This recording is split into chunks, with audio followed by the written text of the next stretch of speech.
Hey.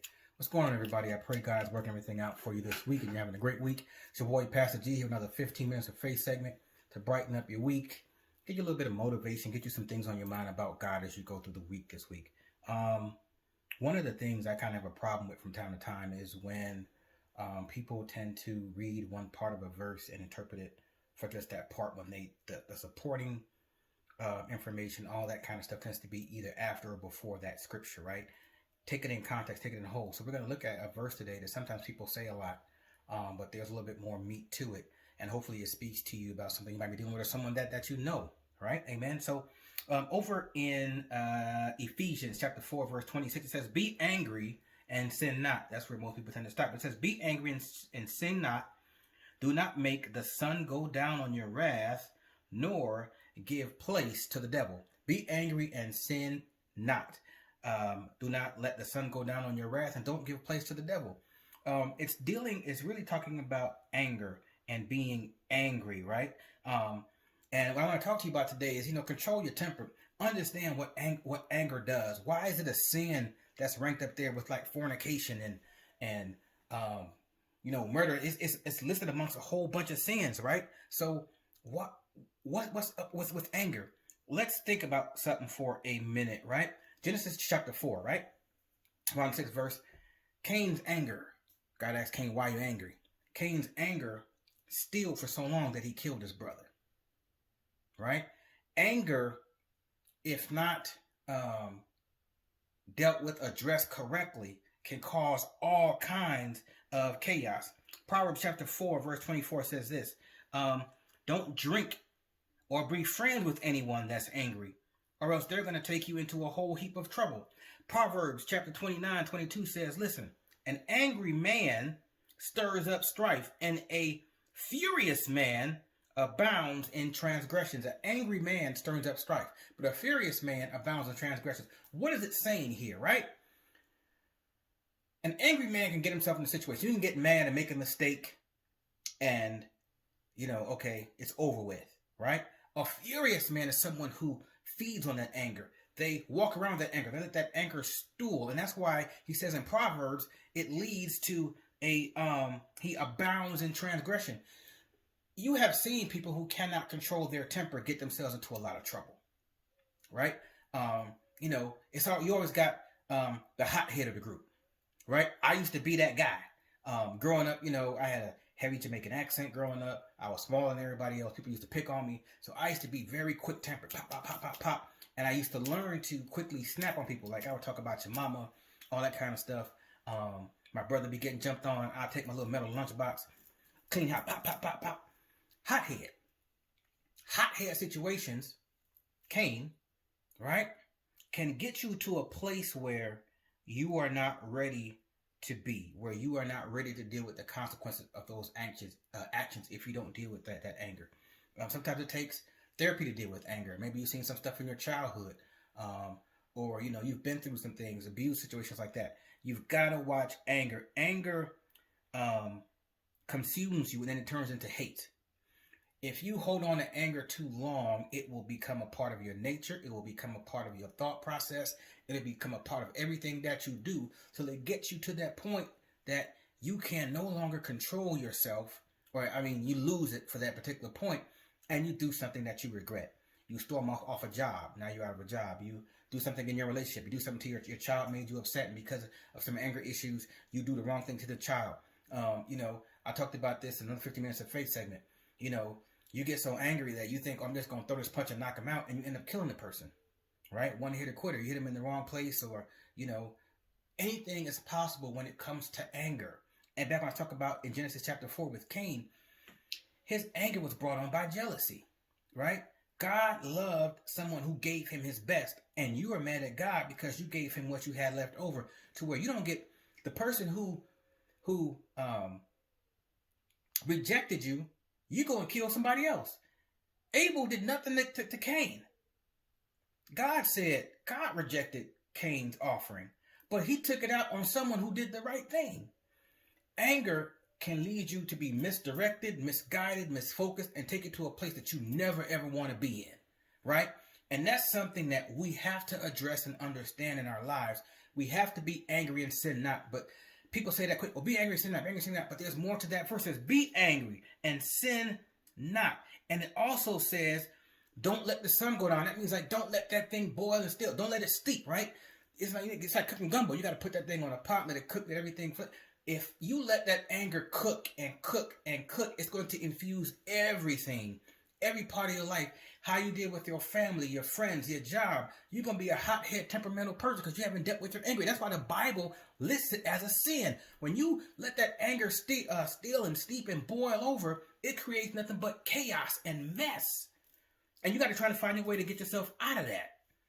You have to be able to control yourself because, again, it can take you someplace there you don't want to go. And the last part of the verse, it says, listen what it says in Ephesians here. It says, if you get angry to the point where now it says and sin not, but if you get past that and now you are angry and you are now letting the sun go down on your anger, what are you doing after that?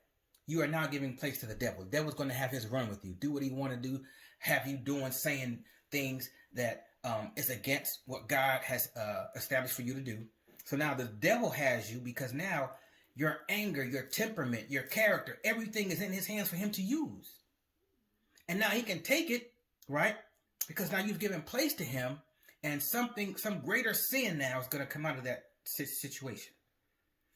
Anger causes nothing but chaos and hurt and pain to everybody involved when it's unleashed or released with no control. People are going to say, I've seen, people are going to look at Christ. He got angry one time. Yes, he surely did. He was passing by the temple and he looks and he sees them out there selling doves and selling this and selling that. And he goes and he turns over the table and says, you have turned my father's house into a den of thieves. He didn't commit a sin. He threw out the money exchanges from the temple. That's not where they were supposed to be. The temple was supposed to be someplace holy. What was the sin in removing? Did he assault anybody? Did he punch anybody? Did he curse anybody? No. He went and started throwing the tables out.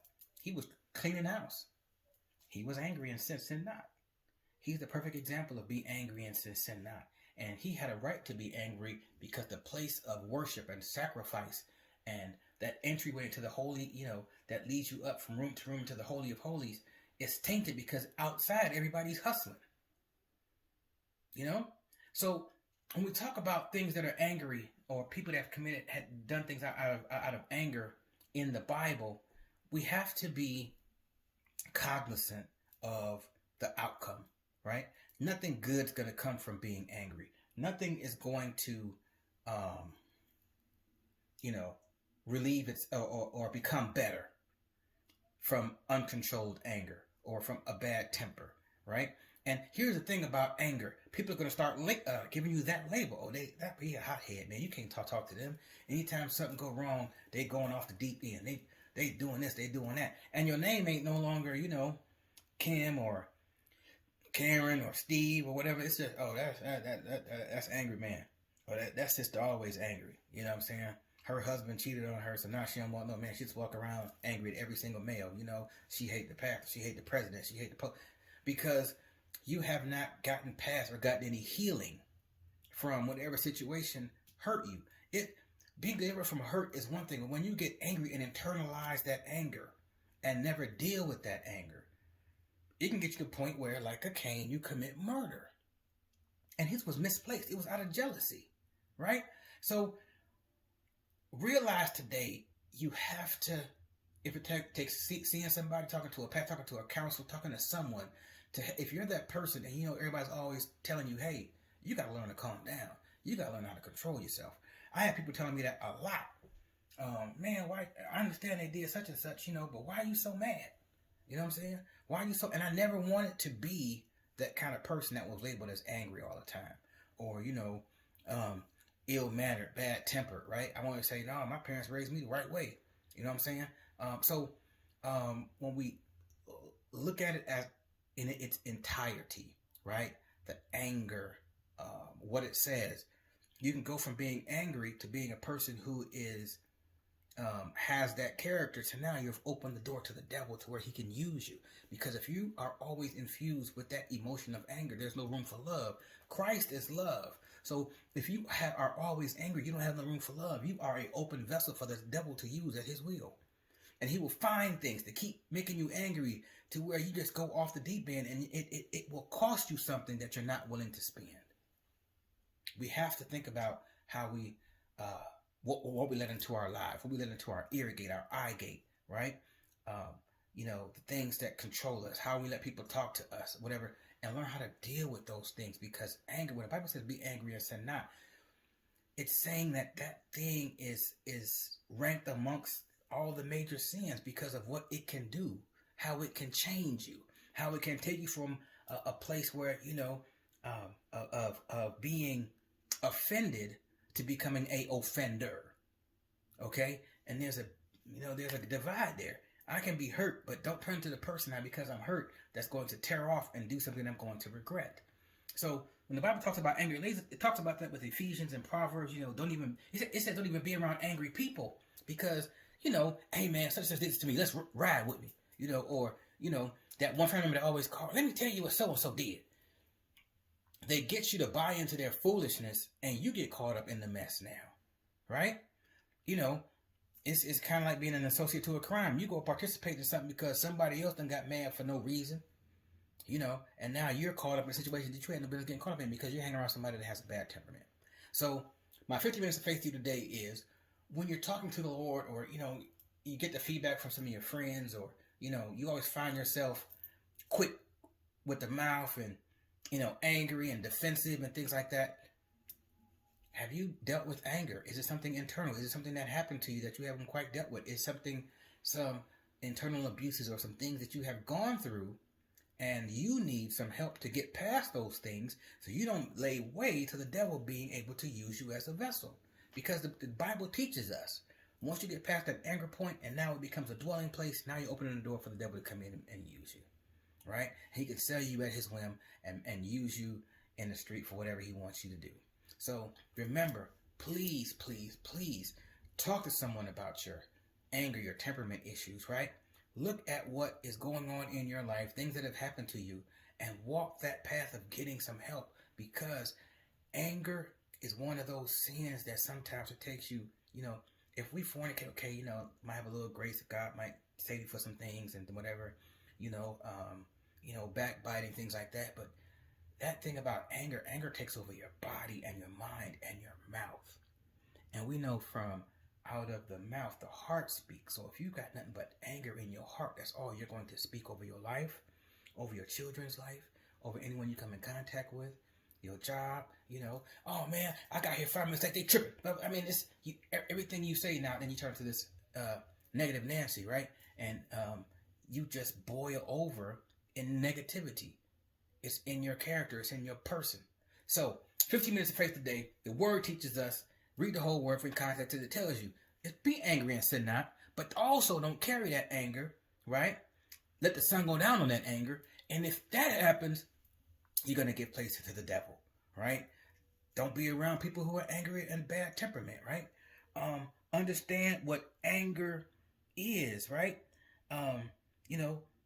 It says don't even drink or be friends with anybody that's angry. And it even says an angry man, he might make a transgression, which is forgivable. But a furious man, he abounds in transgressions, right?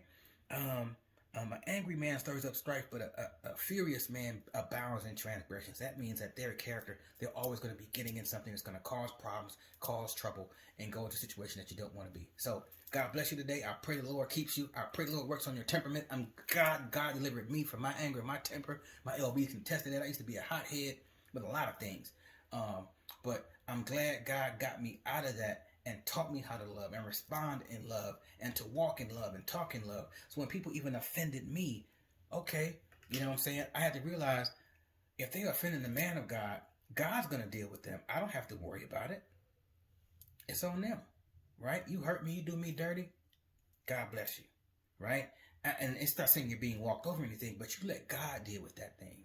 you don't let it steep in your heart. All right? God bless you. Your boy, Pastor G, www.GaryMorris.org, or hit me up at www.BereanChristianFellowship.org. God bless you. Take care.